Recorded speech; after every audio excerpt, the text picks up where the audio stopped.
अस्सलाम वालेकुम students, concept clear now के प्लेटफॉर्म से मैं हूं जाहिद इकबाल, आपको अपने चैनल पे वेलकम करता हूं। उम्मीद है आप सब खैरियत से होंगे, लाइफ को एंजॉय कर रहे होंगे और अपनी स्टडी को भी टाइम दे रहे होंगे। हमारा आज का टॉपिक है short response question, unit number 7 है और बुक का पेज नंबर है 185। स्टूडेंट्स, शॉर्ट रिस्पांस क्वेश्चन का मतलब ये होता है कि आपने इनका आंसर देना है शॉर्टली और कंसाइज भी हो, यानी कि छोटा आंसर दें लेकिन इस हिसाब से दें कि वो सारा सेंस क्लियर कर दे। स्टूडेंट्स, वीडियो का बाकायदा आगाज करने से पहले आप सब दोस्तों से रिक्वेस्ट है, चैनल को सब्सक्राइब करें। Specially new viewers, new commerce channel पे आ रहे हैं, चैनल को लाजमी सब्सक्राइब करें, वीडियो को वॉच करके लाइक करें, दोस्तों के साथ शेयर करें और घंटी के बटन को लाजमी दबाएं ताकि मेरे नए आने वाली नोटिफिकेशंस, वीडियोस और टॉपिक्स टाइमली आपको मिल सके और आपकी स्टडी में किसी किस्म की रुकावट ना आए। वीडियो का बाकायदा आगाज करते हैं क्वेश्चन नंबर 1 से। कहता है two liquids A and B, दो लिक्विड्स हैं ए और बी, हैव डेंसिटीज 1 ग्राम पर मिलीलीटर एंड 1.2 ग्राम पर मिलीलीटर रिस्पेक्टिवली। एक की डेंसिटी है 1 ग्राम पर मिलीलीटर और दूसरी की है 1.2 ग्राम पर मिलीलीटर। इट मींस कि इसकी डेंसिटी ज्यादा है, इसकी कम है। ये 1.2 वाले की डेंसिटी ज्यादा होगी।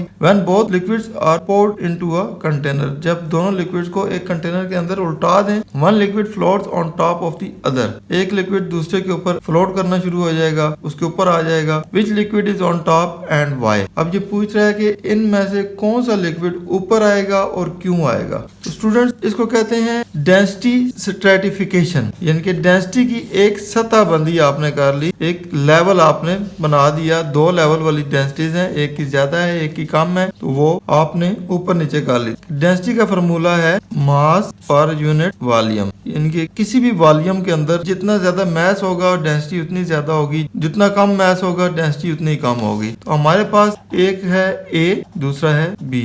अब ए की डेंसिटी गिवन है 1 ग्राम पर मिलीलीटर, दूसरी की है 1.2 ग्राम पर मिलीलीटर। अब देखें ये 1 ग्राम पर मिलीलीटर है, यानी कि 1 मिलीलीटर के अंदर 1 ग्राम इसका मैस है, लेकिन इसकी सूरत में 1 मिलीलीटर के अंदर 1.2 ग्राम है। इट मींस कि ये ज्यादा है, इसकी डेंसिटी होगी ज्यादा, इसकी होगी कम। अब जिसकी डेंसिटी ज्यादा होगी वो वेट में भी हैवी होगा, वजन में ज्यादा होगा। आपने कंटेनर में दोनों चीजें डाल दी, जो चीज ज्यादा डेंसिटी वाली होगी वो नीचे आ जाएगी और जिसकी डेंसिटी कम होगी, ये सर्कल से मैं शो कर रहा हूँ, ये कम डेंसिटी वाला सर्कल के हिसाब से इसका लेजेंड ले लें और इसकी ये लेजेंड ले लें। जिसकी डेंसिटी ज्यादा होगी वो नीचे होगा, जिसकी डेंसिटी कम होगी वो ऊपर फ्लोट करने शुरू हो जाएगा। इट मींस कि 1 ग्राम वाला ऊपर आ जाएगा और 1.2 वाला भारी है वो नीचे चला जाएगा। क्वेश्चन नंबर 2 है right a method to find the volume and density of human body. इसमें दो चीजें उसने पूछी हैं, एक इंसान है उसकी बॉडी का वॉल्यूम और उसकी डेंसिटी मालूम करनी है। स्टूडेंट, हमने पढ़ा था डिस्प्लेसमेंट मेथड, ये किस लिए यूज होता है, इर्रेगुलर शेप बॉडीज। अब इंसान का जिस्म भी इर्रेगुलर होता है, उसकी कोई रेगुलर शेप नहीं होती। अब रेगुलर शेप वाली बॉडीज इस तरह की होती हैं जिनकी एक रेगुलर शेप होती है, इजीली हम मेजर कर सकते हैं। अब इर्रेगुलर शेप को मेजर करने के लिए एक मेथड है डिस्प्लेसमेंट मेथड, जिसको हम डिस्कस कर चुके हैं। उसमें हम क्या करते हैं कि एक नॉन वॉल्यूम का लिक्विड लेते हैं, उसमें इर्रेगुलर शेप की बॉडी को डाल देते हैं। लिक्विड का वॉल्यूम पहले हमें पता था इतना था। लेट्स सपोज ये एक कंटेनर है, उसमें एक लिक्विड ले लें, लेट्स सपोज ये 100 लीटर का लिक्विड हो गया। बॉडी को उसके अंदर डिप कर दें, सिंक कर दें, टोटली उसके अंदर सब मर्ज हो जाए, टोटली उसके अंदर एंटर हो जाए। जब बॉडी इसके अंदर एंटर होगी तो इसका लेवल ऊपर आ जाएगा, इतना आ जाएगा। ये लेवल था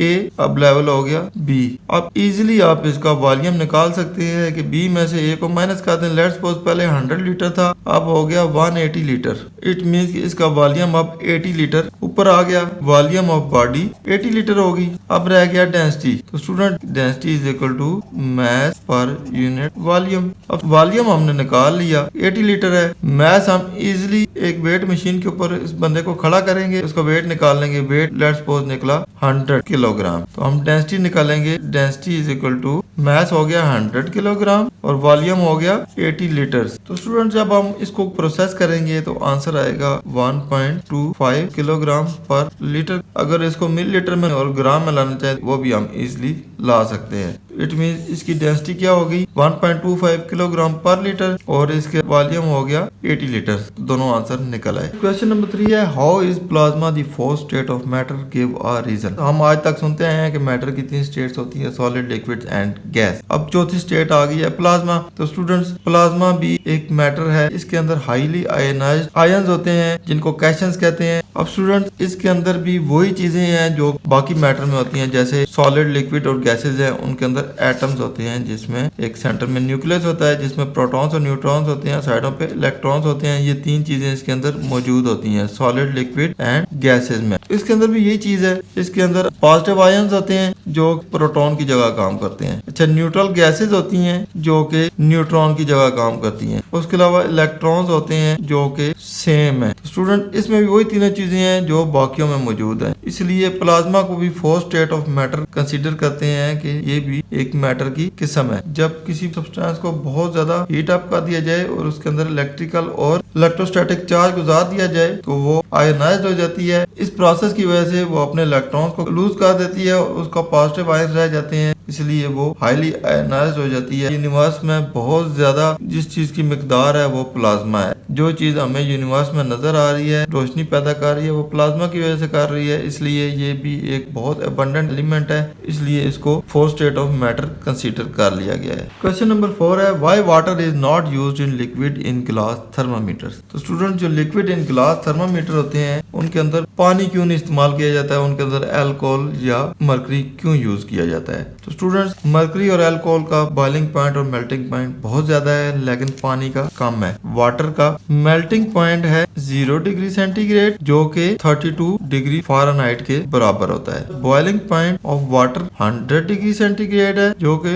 212 डिग्री फ़ारेनहाइट के बराबर होता है। तो स्टूडेंट्स ये बहुत कॉमन टेम्परेचर है। बहुत सारे ऐसे इलाके होते हैं जिनका टेम्परेचर बहुत ज्यादा एक्सट्रीम होता है। इवन के सर्दियों के मौसम में देख लें तो पारा 0 डिग्री से नीचे चला जाता है। सुबह सुबह आप उठते हैं तो आपको घास के ऊपर ओस पड़ी हुई नजर आती है। बर्फानी इलाकों में चले जाएं वहाँ पे बर्फें पड़ती हैं, माइनस में टेम्परेचर चला जाता है। बहुत सारी ऐसे सब्सटेंस हैं जिनको मेल्ट करने के लिए या पिघलाने के लिए आपको बहुत ज्यादा टेम्परेचर चाहिए होता है, तो वहाँ पे ये काम नहीं करेगा। इट मीन्स कि इसकी रेंज थोड़ी होगी, ये 0 से लेकर 100 के दरमियान है। आपने अगर कोई चीज माइनस में या 100 से ऊपर 105 या 110 या 200 या इस तरह की रीडिंग लेनी है, वहाँ पे पानी काम नहीं करेगा। 0 पे आके ये फ्रीज हो जाएगा, इससे नीचे रीडिंग नहीं बताएगा, इससे ऊपर इसकी रेंज नहीं है। इट मीन्स कि इसकी रेंज थोड़ी है। लेकिन मरकरी और अल्कोहल की मेल्टिंग पॉइंट और बॉइलिंग पॉइंट बहुत ज्यादा है, जिसकी वजह से ये इजीली इन टेम्परेचर को मेजर कर लेता है। दूसरा रीजन ये है कि जब पानी यहाँ पे आके फ्रीज हो जाएगा 0 डिग्री सेंटीग्रेड पे, उससे नीचे अगर जाएंगे तो इस फ्रीजिंग की वजह से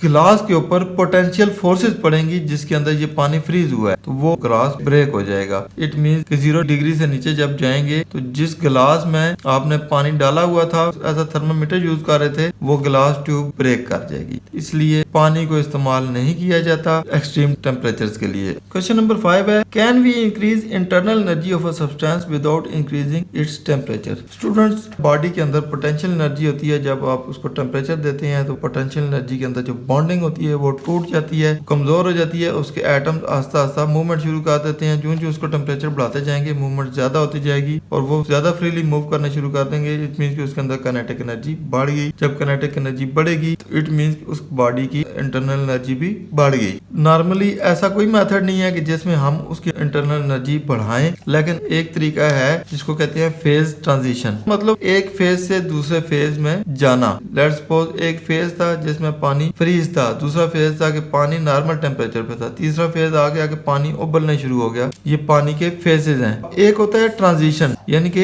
एक फेज से दूसरे फेज में जो मुंतकली होती है उसको कहते हैं ट्रांजिशन। जब बर्फ को आप पिघलाते हैं और पानी की सूरत में चेंज हो रही होती है, इट मीन्स कि उसकी ट्रांजिशन हो रही है। जब पानी उबलने शुरू होता है और उबलना शुरू हो जाता है, शुरू होने और उबलने में जो टाइम लगता है उसको कहते हैं ट्रांजिशन। स्टूडेंट्स जब आप फेज ट्रांजिशन कर रहे हो, मिसाल के तौर पे वाटर को लेके जाए 100 डिग्री सेंटीग्रेड पे टेम्परेचर जहाँ तक दें, जो ही 100 डिग्री को टच करे टेम्परेचर को कट ऑफ कर दें। अब आपने टेम्परेचर कट ऑफ कर दिया, आप हीट इसमें ऐड नहीं कर रहे, लेकिन अब इसकी फेज ट्रांजिशन शुरू हो जाएगी। फेज ट्रांजिशन क्या होगी? बॉइलिंग शुरू होनी थी, बॉइलिंग शुरू नहीं हुई, लेकिन इसके अंदर इवेपोरेशन शुरू होगी क्योंकि आपने हीट कट ऑफ कर दी थी। बॉइलिंग पॉइंट तो आ गया लेकिन बॉइलिंग स्टार्ट नहीं हुई। आपने हीट को कट ऑफ कर दिया लेकिन इवेपोरेशन स्टार्ट होगी। अब इवेपोरेशन की वजह से इसके अंदर से एनर्जी रिलीज होनी शुरू होगी। जब एनर्जी रिलीज होगी इसकी इंटरनल एनर्जी में फर्क पड़ेगा। इट मींस कि अब इसकी इंटरनल एनर्जी चेंज हो गई है। ये एक प्रोसेस है जिसमें हम फेज ट्रांजिशन के अंदर किसी भी बॉडी की इंटरनल एनर्जी को